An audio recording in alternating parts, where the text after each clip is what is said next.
Magandang umaga, Lighthouse Christian Church. At sa panahon ito ay hinahamon ko kayo na magsagawa tayo ng ibayong pag-iingat.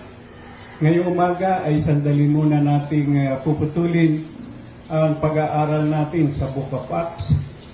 At ang pag-aaralan natin ay ang 2 Timoteo chapter 2 verses 1 to 10. At ang main verse natin ay ang verses 8 to 10 na ganito ang sinasabi.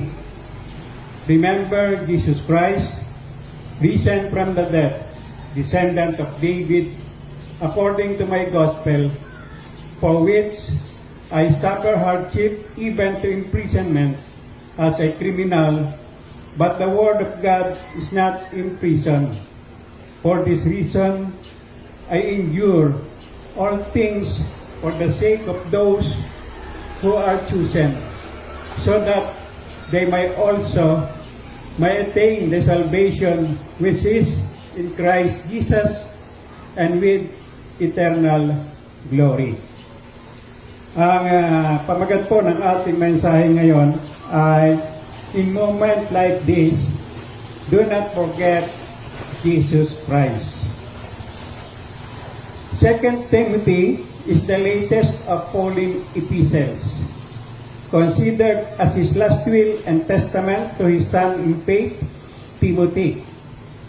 Written in AD 67 while serving his second imprisonment in Rome. Like Paul, who was in prison for the gospel of Jesus, we Christians are also in jail today because of coronavirus. And we, like him, are fellow messengers of the gospel. And in time like this, do not forget Jesus Christ. Remember Jesus, the only man who never sinned, endured supreme hardship and humiliating death as a criminal on a cross, as the sacrificial offering for the forgiveness of our sins. But the good news is, he has risen from the dead. But God raised him up again, putting an end to the agony of death, since it was impossible for him to be held in its power. Acts 2:24. At kung si Kristo ay hindi muling binuhay, walang kabuluhan ang inyong pananampalataya, nananatili pa rin kayo sa inyong mga kasalanan. 1 Corinthians 15:17. Subalit, ibinigay siya upang mamatay dahil sa ating mga pagsuway, at muling binuhay upang tayo'y ituring na matuwid. Romans 4:21. Paul wrote this letter to encourage Timothy to endure hardship for the gospel and to warn him about the trouble inside and outside the church. Sa dami ng mga panganib at hirap na kanyang naranasan at naligtasan, alam ni Pablo na dito na magwawakas ang kanyang kasaysayan. Nararamdaman na niya na hindi na siya makakalaya pa at dito na siya mamamatay. At ang labis niyang ipinag-aalaala, paano na ang ebanghelyo kapag wala na siya? Kaya ibinigay na niya kay Timothy ang huling habilin na maging matatag sa ministeryo. Ngayong umaga ay dalawang katotohanan na nakapaloob sa mga talatang 8 hanggang 10 ang ating pag-uukulan ng pansin. Una, God's messenger is in prison cell. Verses 8 to 9a. At pangalawa, God's message can't be in prison cell. Nakalapaloob naman sa talatang 9b hanggang 10. Let's pray. Painaming Diyos, sa umagang ito patuloy naming kinikilala ang iyong kabanalan at ikaw, Panginoon, ang Diyos na galit sa kasalanan. Kaya nga po, Panginoon, sa umagang ito kami humihingi ng tawad sa mga kasalanang nagawa namin sa nagdaang linggo. At sa pagkakataong ito, Panginoon, nagpapasalamat kami. At ikaw na mismo ang gumawa ng paraan upang kami magkamit ng kapatawaran. Salamat sa Panginoong Jesucristo na siyang tumanggap ng aming parusa at sa gayon kami ay naging matuwid sa iyong banal na harapan. Salamat, Panginoon, at ibinabalik namin sa iyo ang lahat ng karangalan. At ang dalangin namin, Panginoon, ay ang mabilis na paggaling ng mga nagpositibo sa COVID-19 at ang maagap na pagkasugpo ng virus na ito. Sa umagang ito, Panginoon, ang patnubay ng iyong banal na Espiritu ang hinihiling namin na manguna sa amin sa pag-aaral na ito nang sa gayon, Panginoon, ang katotohanan mo ay mahayag sa aming mga nakikinig ngayon. Purihin ka, O Diyos, sa pangalan ni Jesus. Amen and Amen. God's messenger is in prison cell. Ang sabi ng 8 and 9a, remember Jesus Christ, risen from the dead, descendant of David, according to my gospel, for which I suffered hardship, even imprisonment as criminal. Sa unang dalawang talata ng chapter 2 ng 2 Timothy, ay hinamon ni Apostol Pablo si Timoteo na maging masigasig na katiwala ng Ebanghelyo.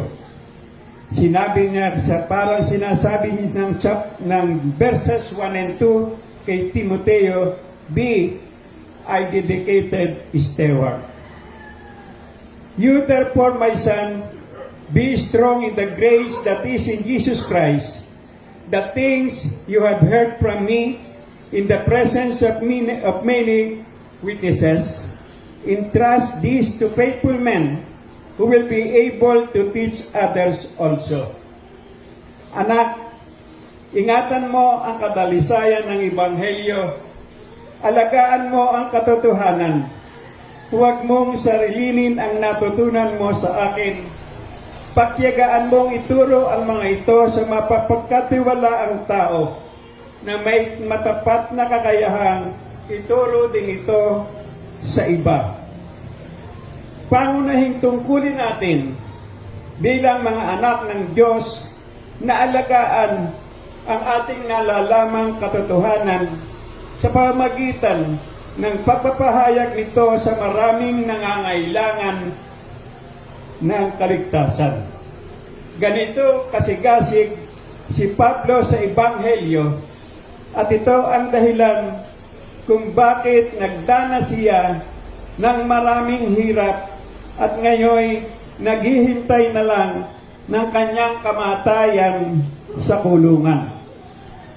Nagbigay pa si Apostol Pablo kay Timoteo ng 3 halimbawa ng pagiging mabuting katiwala ng Ebanghelyo. Verse 3 and 4, bilang isang mabuting kawal. Suffer hardship with me as a good soldier of Jesus Christ. No soldier in active service entangles himself in the affairs of everyday life so that he might please the one who enlisted him as a soldier. Ang itinuturo po dito, mga kapatid, ay katapatan at sigasig sa tungkulin. Paano mo mabibigyang kasiyahan ang iyong pinuno Kung puro pansariling kapakanan lamang ang nasa isipan mo, ang isang kawal ay laging nakaharap sa panganib ng digmaan at ang isang mabuting kawal ay laging nakatuon ang pansin sa larangan ng labanan. Laging handa at alerto sa pakikidigma. Walang sagabal na mga pansariling kaisipan upang makatiyak ng tagumpay na siya namang magbibigay kasiyahan sa kanyang general. Bilang magigiting na kawal ng ating Panginoong Hesukristo, ang pangunahing tungkulin natin ay maluwalhati ang ating Ama sa langit. Whether then you eat or drink or whatever you do all to the glory of God. 1 Corinthians 10:31. Remember Jesus Christ, His suffering, His sacrificial death. Hindi kailangan magdusa siya at maparusahan ng kamatayan na siyang kabayaran ng kasalanan, sapagkat hindi naman siya nagkasala kailanman.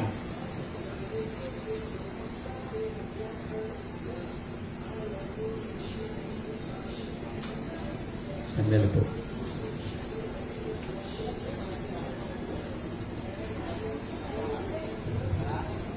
But because of his unselfish obedience, he denied himself and followed his Father's will. Iniwan niya ang karangalan at marangyang katayuan sa kalangitan, bumaba sa lupa sa anyong alipin upang magtiis ng hirap at mamatay, hindi para sa sarili, kundi para sa mga taong hindi naman siya kinikilala. He is not obligated to save sinners like us, but because He wanted to glorify God the Father, He willingly and painfully bear the punishment for our sins. Ang pagtitiis na nararanasan natin ngayon ay para rin sa ating kapakanan at hindi maihahambing sa pagtitiis na dinanas ng ating tagapagligtas, namatay para sa kapakanan ng marami. In moment like this, do not forget Jesus Christ, His self-sacrifice, His self-sacrificial offering for our sins. Pangalawa, sinabi niyang halimbawa ang pagiging masunuring manlalaro. Also, if anyone competes as an athlete, he does not win the prize unless he competes according to the rules. Sa larangan ng palakasan, hindi binibigyan ng parangal o kinikilalang nanalo ang isang atletang hindi sumusunod sa takdang tuntunin ng paligsahan. In time like what we are in now, let us be humble enough to follow instruction and well-disciplined to obey the authorities. We are all players in this game against COVID-19, as well as we are all partakers in the gospel of Jesus Christ. Remember Christ Jesus as He humbled Himself by becoming obedient to the point of death, even death on a cross. Philippians 2:8. Isipin din natin ang kapakanan ng iba sa pamagitan ng ibayong pag-iingat, hindi lamang sa takot na baka tayo ay mahawa. Isipin din natin na tayo man ay maaaring makahawa. At ang pangatlong ibinigay niyang halimbawa ay ang pagiging isang masipag na magsasaka. The hardworking farmer ought to be the first to receive his share of the crops. Magtanim upang may anihin. Maging maagap. Alam ng isang masipag na magsasaka ang panahon kung kailan ihahanda ang lupang taniman at alam din niya ang haba ng pagtitiis sa paghihintay ng oras ng anihan. Bilang mga anak ng Diyos, matiyaga nating pagtiisan ng ating kasalukuyang kalagayan. Pagkaita ng ating mga sarili ng nakagawi ang luho at layaw ng katawan. Makipagtulungan sa pamunuan, maging responsableng mamamayan. Magmalasakit tayo at ipanalangin ang mabilis na paggaling ng mga naapektuhan ng virus.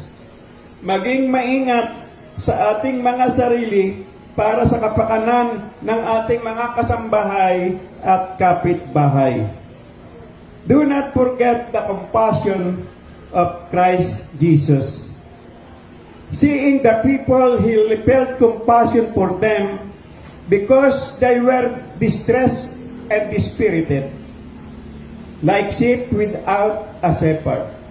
Then He said to His disciples, "The harvest is plentiful, but the workers are few.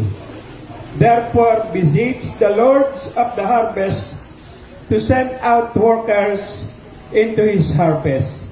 Matthew 9:36-38.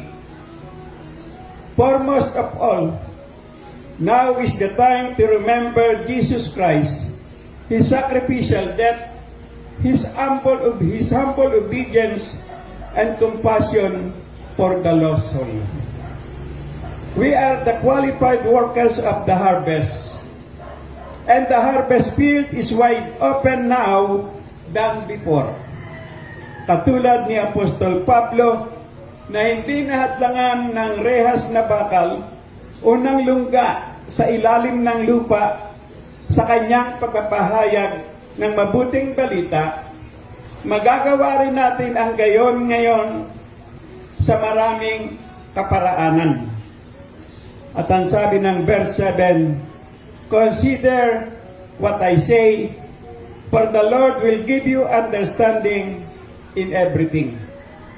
Mga kapatid, tayo ay maaaring nalilito sa mga bagong kapaligiran at mga bagong patakaran.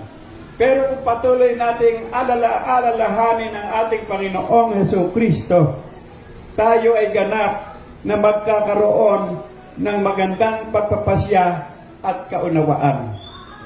Number 2, God's message cannot be in prison cell. Chapter 2, verses 9b-10. But the word of God is not in prison. For this reason, endure all things for the sake of those who are chosen, so that they also may obtain salvation, which is in Christ Jesus, and with eternal glory.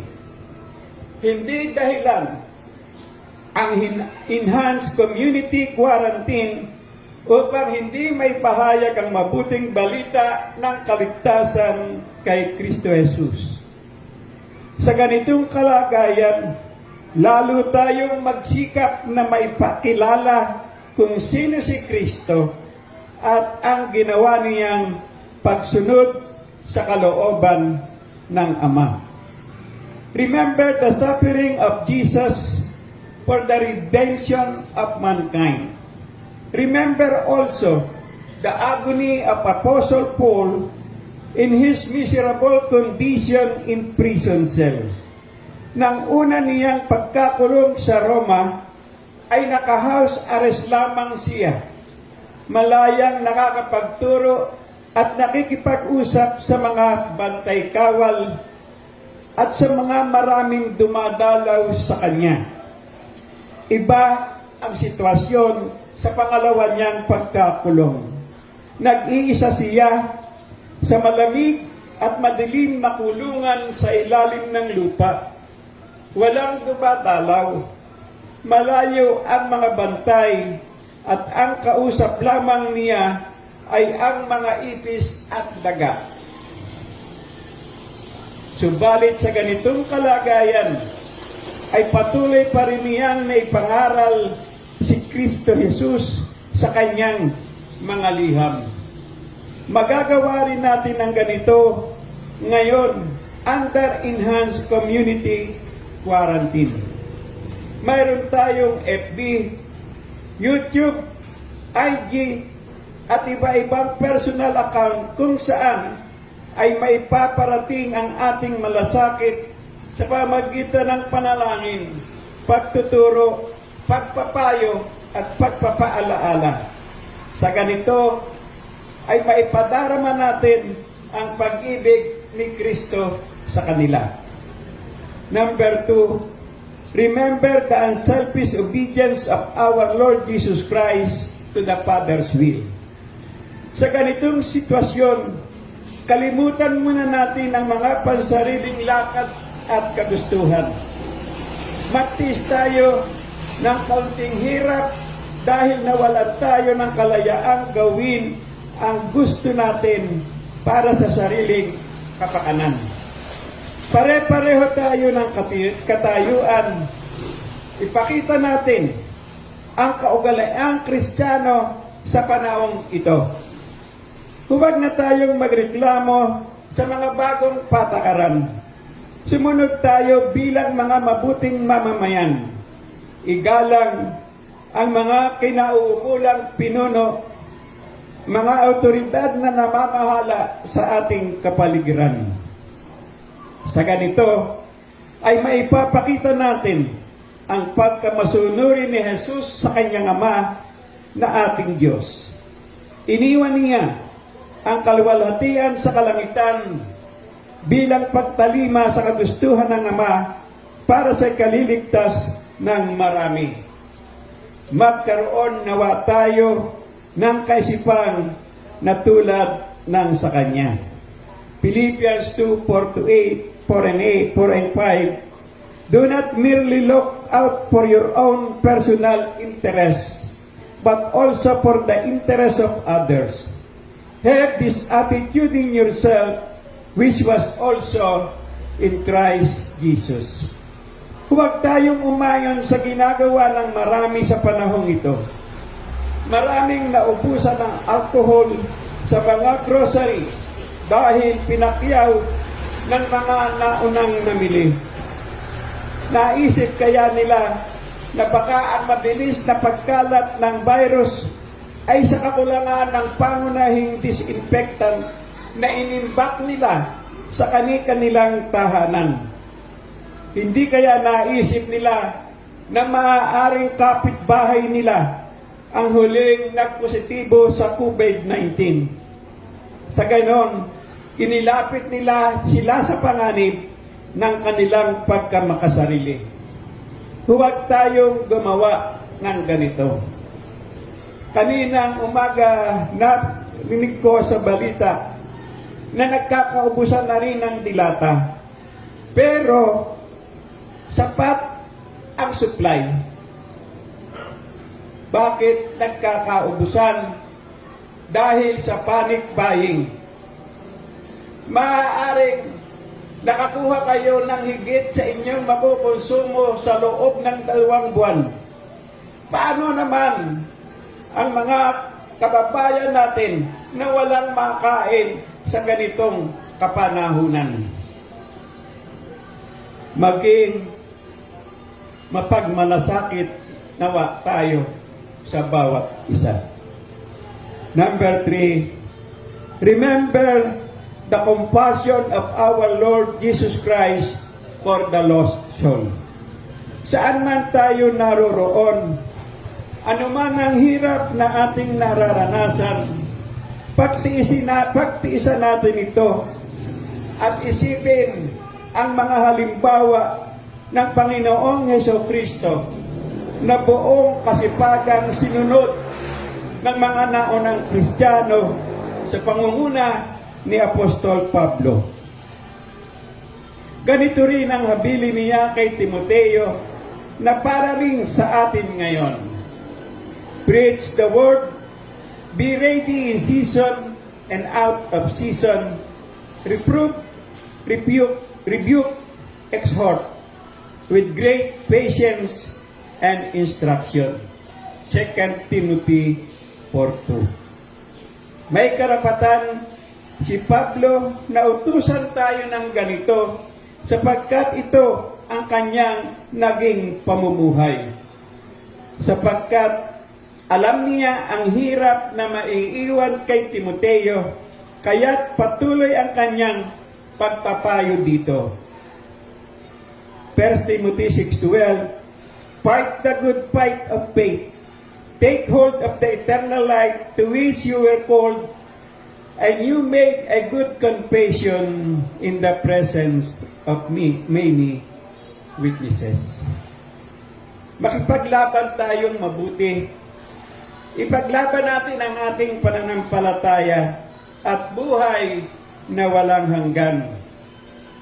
At sa bandang huli, ay ganito tinimbang ni Apostol Pablo ang kanyang nagawa na siya niyang inihabilin kay Timoteo. At ginawa niya ito sa biyaya ng Diyos, hindi upang ipagyabang, kundi upang maging halimbawa sa ating lahat. 2 Timothy 4:7, I have fought the good fight. I have finished the course. I have kept the faith. Alam na natin ang katotohanan. Marami ng paraan ng pagpapahayag. Nasa kamay na natin ang sandata sa pakikipaglaban maging sa panahon nito ng enhanced community quarantine. At ito ay ang nasusulat na salita ng Diyos. Yamang alam na natin ang lahat ng ito. Alam mo na ang katotohanan. Nasa iyo na ang sandata sa pakikipaglaban. Marami ng paraan ng pagpapahayag. Paano mo tatapusin ang iyong laban? Let's pray. Painaming Diyos, maraming salamat po sa pagkakataong ito. At salamat sa ganitong mga pamamaraan, na kahit sa ganitong mga pamamaraan, ay naipapahayag namin ang iyong katotohanan. Maraming salamat. Purihin ka, O Diyos, sa pangalan ni Jesus. Amen. Amen. Amen.